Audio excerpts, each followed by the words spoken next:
శ్రీ గురుభ్యో నమః. శ్రీ సుబ్రహ్మణ్య కరావలంబ స్తోత్రం. దీనిని శ్రీ సుబ్రహ్మణ్య అష్టకం అని కూడా అంటారు. హే స్వామినాథ కరుణాకర దీన బంధో, శ్రీ పార్వతీ సముఖ పంకజ పద్మ బంధో, శ్రీ సాదిదేవ గణ పూజిత పాద పద్మ వల్లీసదేవ మమ దేహి కరావలంబం. దేవాదిదేవసుతదేవ గణాధినాథ, దేవేంద్రవంద్య మృదు పంకజ మంజుపాద, దేవర్షి నారద మునీంద్ర సుగీత కీర్తే, వల్లీసనాద మమ దేహి కరావలంబం. నిత్యాన్నదాన నిరతాఖిల రోగహారిన్, తస్మాత్ ప్రదాన పరిపూరిత భక్త కామా, శ్రుత్యాగమ ప్రణవ వాచ్య నిజ స్వరూప, వల్లీసదేవ మమ దేహి కరావలంబం. క్రౌంచా సురేంద్ర పరిఖండన శక్తిశూల, పాశాది శస్త్ర పరిమండిత దివ్యపాణే, శ్రీకుండలీసధర తుండ శిఖీంద్రవాహ, వల్లీసనాథ మమ దేహి కరావలంబం. దేవాదిదేవరథమండల మధ్యవేద్య, దేవేంద్రపీఠనగరం దృఢచాపహస్తం, శూరం నిహత్య సురకోటిభిరీడ్యమాన, వల్లీసనాథ మమ దేహి కరావలంబం. హీరాదిరత్నమణియుక్త కిరీటహార, కేయూరకుండల సత్కవచాభిరామం, హే వీరతారక జయామర బృందవంద్య, వల్లీసనాథ మమ దేహి కరావలంబం.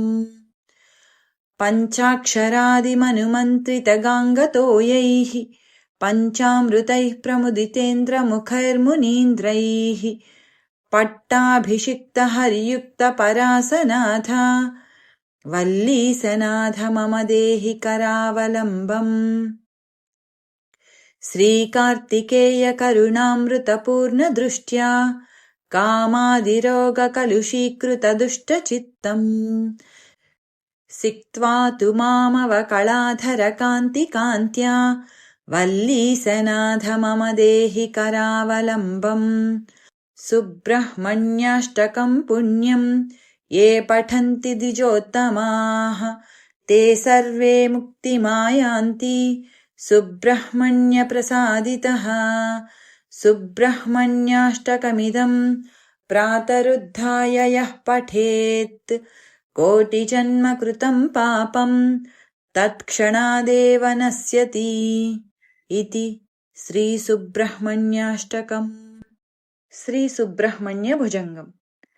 సదా బాలరూపి విఘ్నాద్రిహంత్రీ, మహాదంతి వక్త్రాపి పంచాస్యమాన్యా, విధీంద్రాదిమృగ్యా గణేశాభిధామే, విధత్తాం శ్రియం కాపి కళ్యాణమూర్తిః.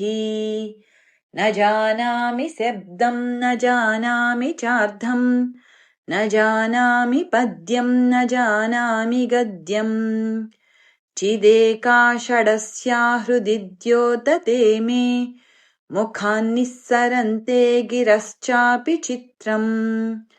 మయూరాధిరూఢం మహావాక్యగూఢం, మనోహారిదేహం మహాచిత్తగేహం, మహీదేవదేవం మహావేదభావం, మహాదేవబాలం భజే లోకపాలం. యదా సన్నిధానం గతా మానవా మే, భవాంభోధిపారం గతాస్తే తదైవ, ఇతి వ్యంజయన్ సింధుతీరే య ఆస్తే, తమీడే పవిత్రం పరాశక్తిపుత్రం. యథాబ్ధేస్తరంగాలయం యాంతి తుంగాస్తథైవాపదః సన్నిధౌ సేవతాం మే. ఇతి వోర్మి పంక్తిర్నృణాం దర్శయంతం, సదా భావయే హృత్సరోజే గుహంతం.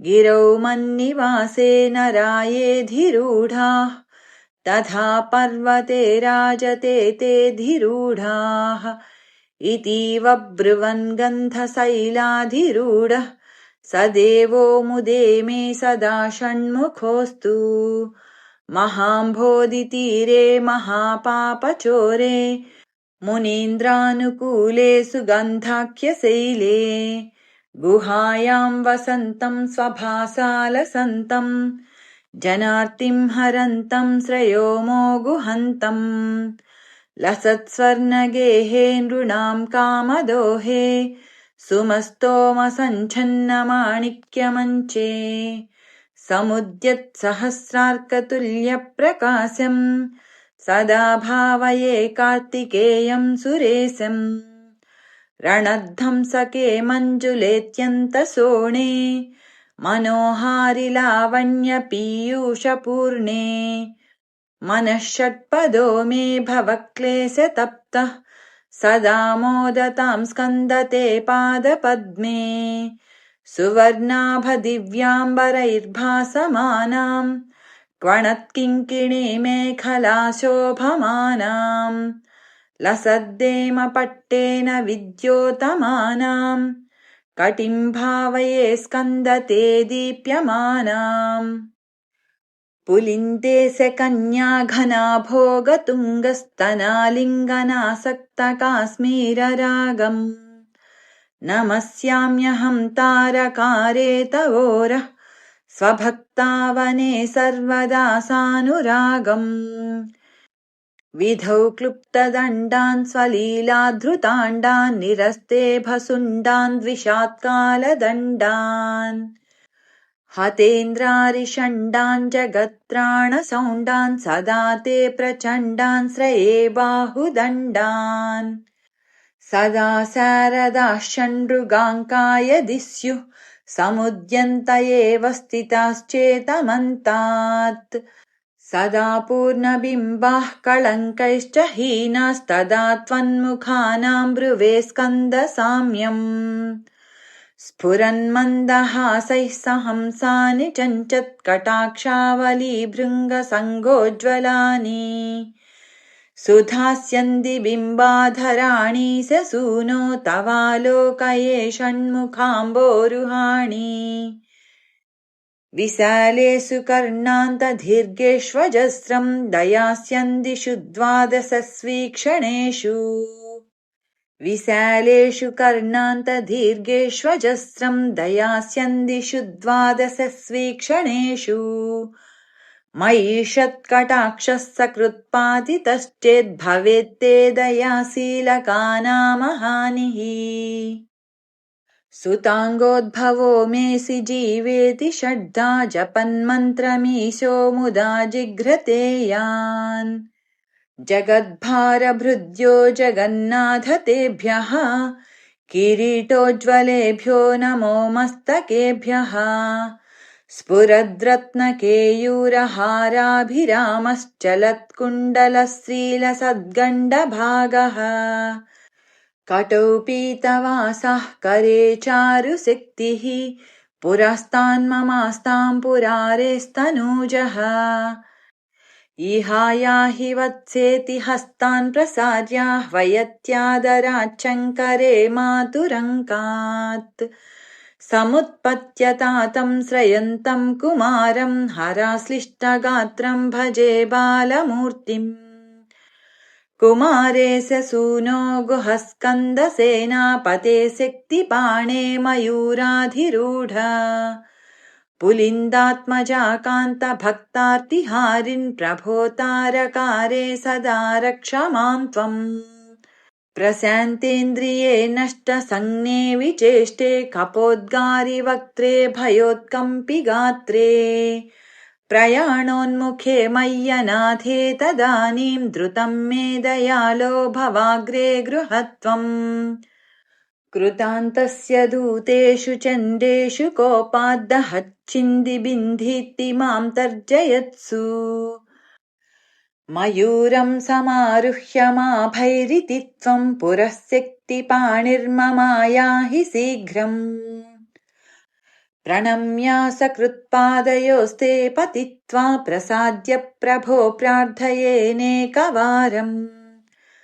न वक्तुम् क्षमोऽहम् तदानीम् कृपाब्धे न कार्यान्तकाले मनागव्युपेक्षा। सहस्राण्डभोक्ता त्वया सूरनामा हतस्तारकः सिंहवक्त्रश्च दैत्यः।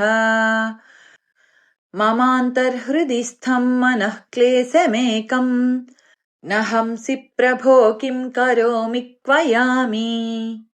अहम् सर्वदा दुःखभारावसन्नो भवान् दीनबन्धुस्त्वदन्यम् न याचे।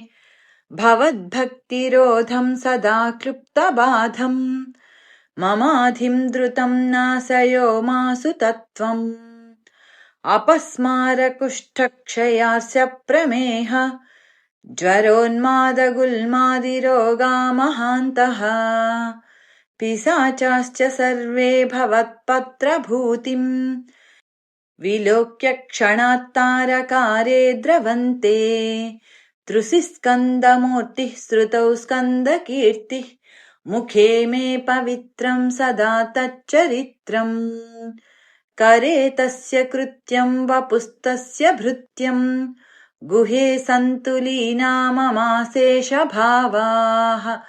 मुनीनामुताहो नृणाम् भक्तिभाजाम् अभीष्टप्रदाः सन्ति सर्वत्र देवाः। नृणामन्त्यजानामपि स्वार्थदाने गुहाद्देवमन्यम् न जाने। कलत्रम् सुता बन्धुवर्गः पशुर्वा नरो वाधनारी गृहे ये मदीयाः। यजन्तो नमन्तः स्तुवन्तो भवन्तम् स्मरन्तश्च ते सन्तु सर्वे कुमारा। मृगाः पक्षिणो दंसकाये च दुष्टाः तथा व्याधयो बाधकाये मदङ्गे। भवच्चक्तितीक्ष्णाग्रभिन्ना सुदूरे विनश्यन्तु ते चूर्णितक्रौञ्चशैला। जनित्री पिता च स्वपुत्रापराधम् सहेतेन किम् देवसेनाधिनाथा। अहम् चाति बालो भवान् लोकतातः क्षमस्वापराधम् समस्तम् महेश। नमः केकिने शक्तये चापि तुभ्यम् नमश्चागतुभ्यम् नमः कुक्कुटाय। नमः सिन्धवे सिन्धुदेशाय तुभ्यम् पुनः स्कन्दमूर्ते नमस्ते नमोऽस्तु।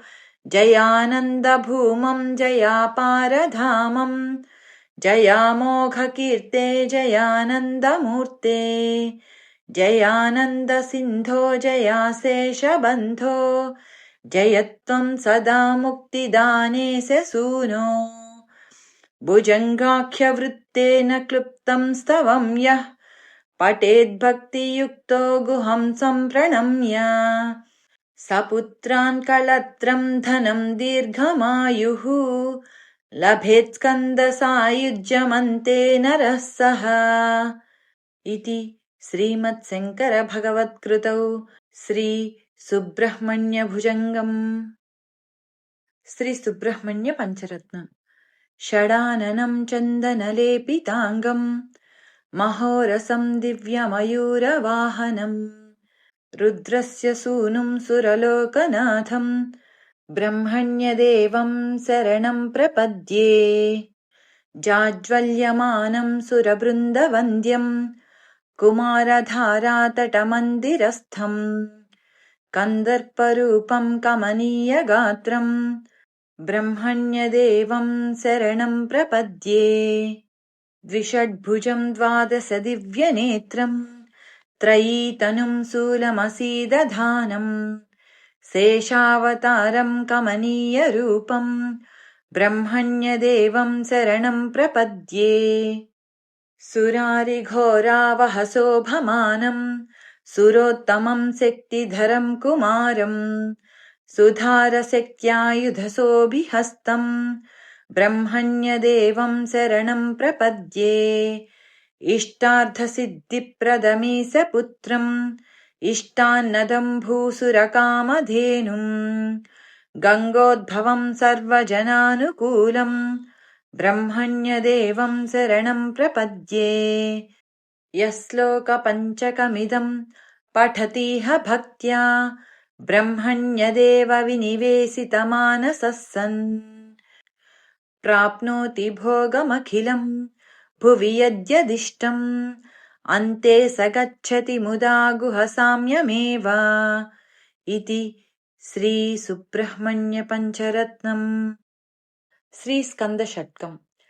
षण्मुखम् पार्वतीपुत्रम् क्रौञ्चशैलविमर्दनम् देवसेनापतिम् देवम् स्कन्दम् वन्दे शिवात्मजम् तारकासुरहन्तारम् मयूरासनसंस्थितम् शक्तिपाणिम् च देवेशम् स्कन्दम् वन्दे शिवात्मजम् विश्वेश्वरप्रियम् देवम् विश्वेश्वरतनूद्भवम् कामुकम् कामदम् कान्तम् स्कन्दम् वन्दे शिवात्मजम् कुमारम् मुनिशार्दूलमानसानन्दगोचरम् वल्लीकान्तम् जगद्योनिम् स्कन्दम् वन्दे शिवात्मजम् प्रलयस्थितिकर्तारम् आदिकर्तारमीश्वरम् भक्तप्रियम् मदोन्मत्तम् स्कन्दम् वन्दे शिवात्मजम् विशाखम् सर्वभूतानाम् स्वामिनम् कृत्तिकासुतम् सदा बलम् जटाधारम् स्कन्दम् वन्दे शिवात्मजम् स्कन्दषष्ठम् स्तोत्रमिदम् यः पठेत् शृणुयान्नरः वाञ्छितान् लभते सद्यश्चान्ते स्कन्दपुरम् व्रजेत् इति श्रीस्कन्दषट्कम्। श्रीसुब्रह्मण्य षोडशनाम स्तोत्रम्।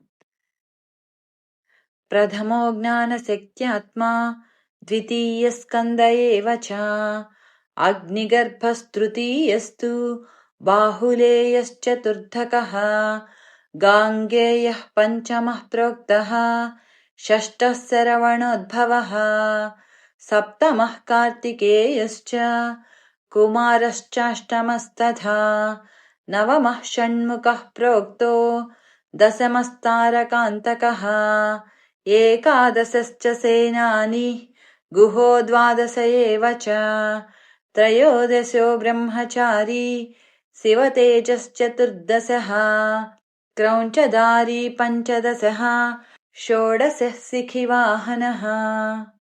षोडशैतानि नामानि यः पठेद्भक्तिसंयुतः बृहस्पतिसमो वाचि ब्रह्मतेजो युतो भवेत् यद्यत् प्रार्थयेमर्त्यः तत्सर्वं लभते ध्रुवम् इति श्रीसुब्रह्मण्य षोडशनाम स्तोत्रम्।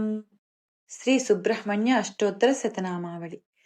ॐ स्कन्दाय नमः। ॐ गुहाय नमः। ॐ षण्मुखाय नमः। ॐ फालनेत्रसुताय नमः। ॐ प्रभवे नमः। ॐ पिङ्गळाय नमः। ॐ कृत्तिकासूनवे नमः। ॐ शिखिवाहाय नमः। ॐ द्विषड्भुजाय नमः। ॐ द्विषण्नेत्राय नमः। ॐ शक्तिधराय नमः। ॐ पिशिताशप्रभञ्जनाय नमः। ॐ तारकासुरसंहारिणे नमः। ॐ रक्षोबलविमर्दनाय नमः। ॐ मत्ताय नमः। ॐ प्रमत्ताय नमः। ॐ उन्मत्ताय नमः। ॐ सुरसैन्यसुरक्षकाय नमः। ॐ देवसेनापतये नमः। ॐ प्राज्ञाय नमः। ॐ कृपाळवे नमः। ॐ भक्तवत्सलाय नमः। ॐ उमासुताय नमः। ॐ शक्तिधराय नमः। ॐ कुमाराय नमः। ॐ क्रौञ्चधारणाय नमः। ॐ सेनान्ये नमः। ॐ अग्निजन्मने नमः। ॐ विशाखाय नमः। ॐ शङ्करात्मजाय नमः। ॐ शिवस्वामिने नमः। ॐ गणस्वामिने नमः। ॐ सर्वस्वामिने नमः। ॐ सनातनाय नमः। ॐ अनन्तशक्तये नमः। ॐ अक्षोभ्याय नमः। ॐ पार्वतीप्रियनन्दनाय नमः। ॐ गङ्गासुताय नमः। ॐ शरोद्भूताय नमः। ॐ आहुताय नमः। ॐ पावकात्मजाय नमः। ॐ जृम्भाय नमः। ॐ प्रजृम्भाय नमः। ॐ उजृम्भाय नमः। ॐ कमलासनसंस्तुताय नमः। ॐ एकवर्णाय नमः। ॐ द्विवर्णाय नमः। ॐ त्रिवर्णाय नमः। ॐ सुमनोहराय नमः। ॐ चतुर्वर्णाय नमः। ॐ पञ्चवर्णाय नमः। ॐ प्रजापतये नमः। ॐ अहर्पतये नमः। ॐ अग्निगर्भाय नमः। ॐ सेमीगर्भाय नमः। ॐ विश्वरेतसे नमः। ॐ सुरारिघ्ने नमः। ॐ हरिद्वर्णाय नमः। ॐ शुभकराय नमः। ॐ वटवे नमः। ॐ वटुवेशभृते नमः। ॐ पूष्णे नमः। ॐ गभस्तये नमः। ॐ गहनाय नमः। ॐ चन्द्रवर्णाय नमः। ॐ कलाधराय नमः। ॐ मायाधराय नमः। ॐ महामायिने नमः। ॐ कैवल्याय नमः। ॐ शङ्करात्मजाय नमः। ॐ विश्वयोनये नमः। ॐ अमेयात्मने नमः। ॐ तेजोनिधये नमः। ॐ अनामयाय नमः। ॐ परमेष्ठिने नमः। ॐ परब्रह्मणे नमः। ॐ वेदगर्भाय नमः। ॐ विराट्सुताय नमः। ॐ पुलिन्दकन्याभर्त्रे नमः। ॐ महासारस्वतावृताय नमः। ॐ आश्रिताखिलदात्रे नमः। ॐ चोरघ्नाय नमः। ॐ रोगनाशनाय नमः। ॐ अनन्तमूर्तये नमः। ॐ आनन्दाय नमः। ॐ शिखण्डिकृतकेतनाय नमः। ॐ डम्भाय नमः। ॐ परमडम्भाय नमः। ॐ महाडम्भाय नमः। ॐ वृषाकपये नमः। ॐ कारणोपात्तदेहाय नमः। ॐ कारणातीतविग्रहाय नमः। ॐ अनीश्वराय नमः। ॐ अमृताय नमः। ॐ प्राणाय नमः। ॐ प्राणायामपरायणाय नमः। ॐ विरुद्धहन्त्रे नमः। ॐ वीरघ्नाय नमः। ॐ रक्तास्याय नमः। ॐ श्यामकन्धराय नमः। ॐ सुब्रह्मण्याय नमः। ॐ गुहाय नमः। ॐ प्रीताय नमः। ॐ ब्रह्मण्याय नमः। ॐ ब्राह्मणप्रियाय नमः। ॐ वंशवृद्धिकराय नमः। ॐ वेदवेद्याय नमः। ॐ अक्षयफलप्रदाय नमः। इति श्रीसुब्रह्मण्याष्टोत्तरशतनामावलिः। श्रीमद् रामायण अंतर्गत स्कंदोत्पत्ति। तप्यमाने तपो देवे देवासर्षिगणाः पुरा सेनापतिमभीप्सन्तः पितामहमुपागमन् ततो ब्रुवन्सुराः सर्वे भगवन्तं पितामहम् प्रणिपत्य शुभं वाक्यं सेन्द्राः साग्निपुरोगमाः येन सेनापतिर्देव दत्तो भगवता पुरा तपः परममास्थाय तप्यते स्म सहो मया यदत्रानन्तरं कार्यं लोकानां हितकाम्यया संविधत्स्व विधानज्ञत्वं हि नः परमागतिः देवतानां वचः श्रुत्वा सर्वलोकपितामहः सान्त्वयन्मधुरैर्वाक्यैस्त्रिदशानिदमब्रवीत् शैलपुत्र्या यदुक्तं तन्न प्रजाः सन्तु पत्नीषु तस्या वचनमक्लिष्टं सत्यमेव न संशयः। इयमाकाशगा गङ्गा यस्यां पुत्रं हुतासनः जनयिष्यति देवानां सेनापतिमरिन्दमम्। ज्येष्ठा शैलेन्द्रदुहिता मानयिष्यति तत्सुतम्। उमायास्तद्बहुमतम् भविष्यति न संशयः। तच्छ्रुत्वा वचनं तस्य कृतार्था रघुनन्दन। प्रणिपत्य सुराः सर्वे पितामहमपूजयन्। ते गत्वा पर्वतं राम कैलासं धातुमण्डितम्। अग्निं नियोजयामासुः पुत्रार्थं सर्वदेवताः। देवकार्यमिदं देव संविधत्स्व हुतासन। शैलपुत्र्यां महातेजो गङ्गायां तेज उत्सृज। देवतानां प्रतिज्ञाय गङ्गामभ्येत्य पावकः। गर्भं धारय वै देवि देवतानामिदं प्रियम्। अग्नेस्तु वचनं श्रुत्वा दिव्यं रूपमधारयत्। दृष्ट्वा तन्महिमानां स समन्तादवकीर्यता। समन्ततस्तदा देवी मभ्यषिञ्चत पावकः। सर्वस्रोतांसि पूर्णानि गङ्गाया रघुनन्दन। तमुवाच ततो गङ्गा सर्वदेव पुरोगमम्। अशक्ता धारणे देव तव तेजः समुद्धतम्। दह्यमानाग्निना तेन सम्प्रव्यथितचेतना। अथाब्रवीदिदं गङ्गां सर्वदेवहुतासनः। इह हैमवते पादे गर्भोऽयं सन्निवेश्यताम्। श्रुत्वा त्वग्निवचो गङ्गा तं गर्भमतिभास्वरम्। उत्ससर्ज महातेजः स्रोतोभ्यो हि तदा नघा। यदस्या निर्गतं तस्मात् तप्तजाम्बूनदप्रभम्। काञ्चनं धरणीं प्राप्तं हिरण्यममलं शुभम्। ताम्रं कार्ष्णायसं चैव तैक्ष्णदेवाभ्यजायत। मलं तस्याभवत्तत्र त्रपुसी सकमेव च। तदेतद्धरणीं प्राप्य नानाधातुरवर्धत। निक्षिप्तमात्रे गर्भे तु तेजोभिरभिरञ्जितम्। सर्वं पर्वतसन्नद्धम् सौवर्णमभवद्वनम्। जातरूपमिति ख्यातम् तदा प्रभृति राघव। सुवर्णं पुरुषव्याघ्र हुतासनसमप्रभम्। तृणवृक्षलतागुल्मम् सर्वं भवति काञ्चनम्। तं कुमारं ततो जातं सेन्द्राः सह मरुद्गणाः।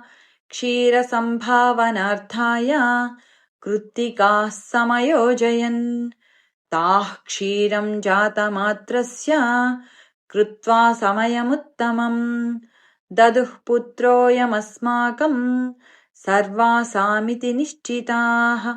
ततस्तु देवताः सर्वाः कार्तिकेय इति ब्रुवन्।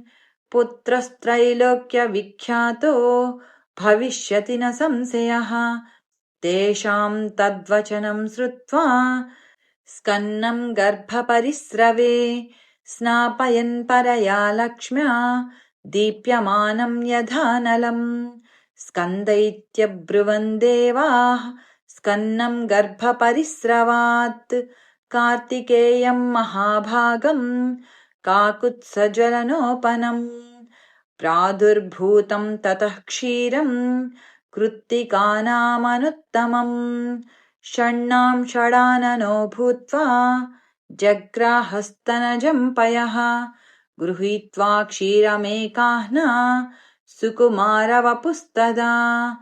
अजयत्स्वेन वीर्येण दैत्यसैन्यगणान् विभुः। सुरसेना गणपतिम् ततस्तममलद्युतिम्।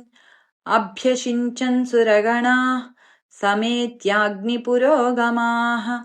एतशे राम गङ्गाया विस्तरोऽभिहितो मया।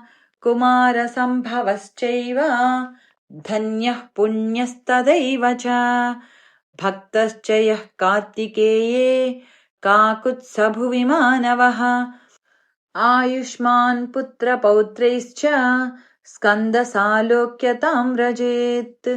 इत्यार्षे श्रीमद् रामायणे वाल्मीकीये आदिकाव्ये बालकाण्डे कुमारोत्पत्तिर्नाम सप्तत्रिंशः सर्गः। यदक्षरपदभ्रष्टं मात्राहीनं तु यद्भवेत् तत्सर्वं क्षम्यतां देव नारायण नमोऽस्तु ते। कायेन वाचा मनसेन्द्रियैर्वा बुद्ध्यात्मना वा प्रकृते स्वभावात् करोमि यद्यत् सकलं परस्मै नारायणायेति समर्पयामि।